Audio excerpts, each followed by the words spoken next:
How does someone end up taking the most priceless treasure that they can have in this life, our faith, and end up squandering it and losing it? It doesn't happen overnight. You don't just lose your iman. It's a process. And that process has been described in these timeless words. Bala, of course you used to be with us. وَلَكِنَّكُمْ فَتَنْتُمْ أَنفُسَكُمْ.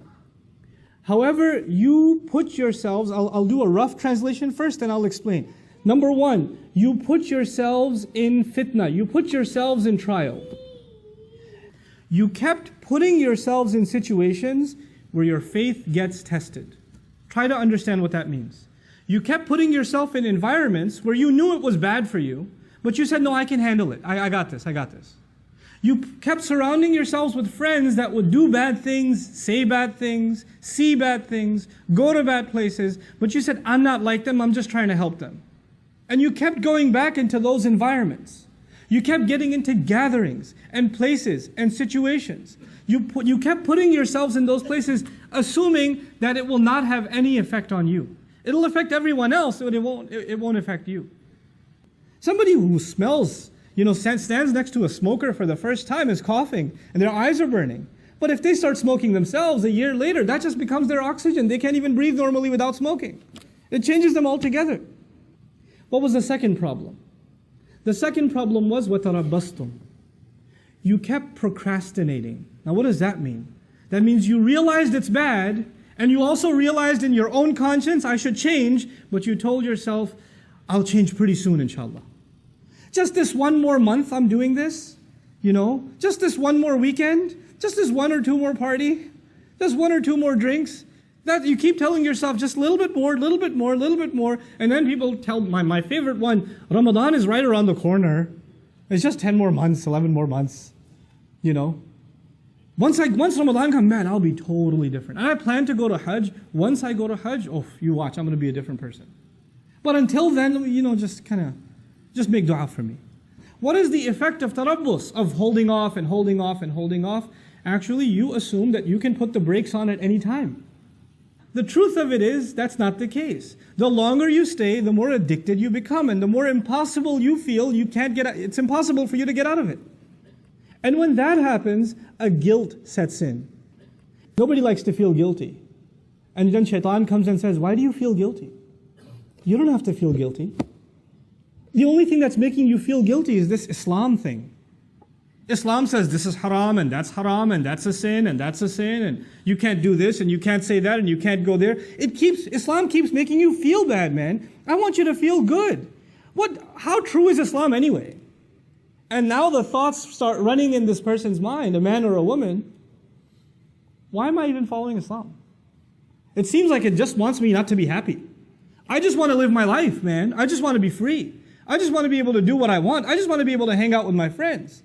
I'm not so sure about the Quran anyway. How do we even know there is a God? How do we even know? What's this hadith business? I mean, how do we even know it's authentic? And so you have this young man or woman, this Zainab, this Ali, this Fatima, this Abdullah, this Kareem, these beautiful names, and now they're starting to ask questions about, I'm not so sure about this Islam. I don't know.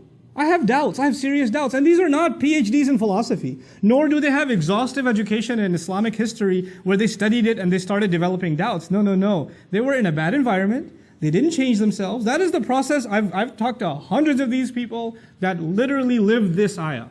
They live this ayah. And then they get to a point where they have doubts. But their doubts have nothing to do with logic or reason. As a matter of fact, when you answer one doubt, they go to the next doubt. When you answer that one, they go to the next one. When you answer that one, you go to the next one. Then you say, hold on a second. So how long ago did you start ending up in questionable kinds of company? And then the truth starts coming out. وَارْتَبْتُمْ. The very next words are, you fell into doubt. You started doubting. You know what doubt will do? It'll let you off the hook. You'll be able to say to yourself, well, it's not really absolutely the truth anyway, so I shouldn't feel bad that I don't follow it. I shouldn't feel bad. And now once those doubts settle in, then two things are taken away from you. The desire for Jannah is taken away. The desire for making Allah happy is taken away. The afterlife is nothing to you. The afterlife means nothing. If somebody even brings up heaven and hell, it's a joke to you. Well, if you take away heaven and hell, If you take away the motivation to end up in the reward of Allah, or get away from the punishment of Allah on Judgment Day, well, the only motivation you're going to have left are things that are left in this world, isn't it? And this life will be money, it'll be fame, it'll be leisure, it'll be pleasure, it'll be material things. That's all you ever think about, that's all you ever care about, that's all you ever want to know about, that's the only thing that ever interests you, that's the only thing you make efforts towards, because you think all of these things are going to bring you happiness. They'll bring you contentment. So the next words are, وَغَرَّتْكُمُ الْأَمَانِيُّ. False hopes deceived you. You had false hopes that some kind of worldly thing will bring you happiness, and you ran after it. You gave all of your life to it. You keep looking for something more to fulfill you, because the thing that will completely fulfill you, the pleasure of Allah, is no longer there. That desire is no longer there. وَغَرَّتْكُمُ الْأَمَانِيُّ حَتَّى جَاءَ أَمْرُ اللَّهِ, until the decision of Allah came. This was your life. This, according to the believers, is a summary of a person's life that lost their faith. They started just with putting themselves in a questionable environment, and from there, it's a downward spiral automatically. The next thing is you start getting hooked on it, you put off, and then later on you start developing doubts, and from there, the only thing you ever work towards is worldly, lustful, material gain, material desires. وَغَرَّكُمْ بِاللَّهِ الْغَرُورِ.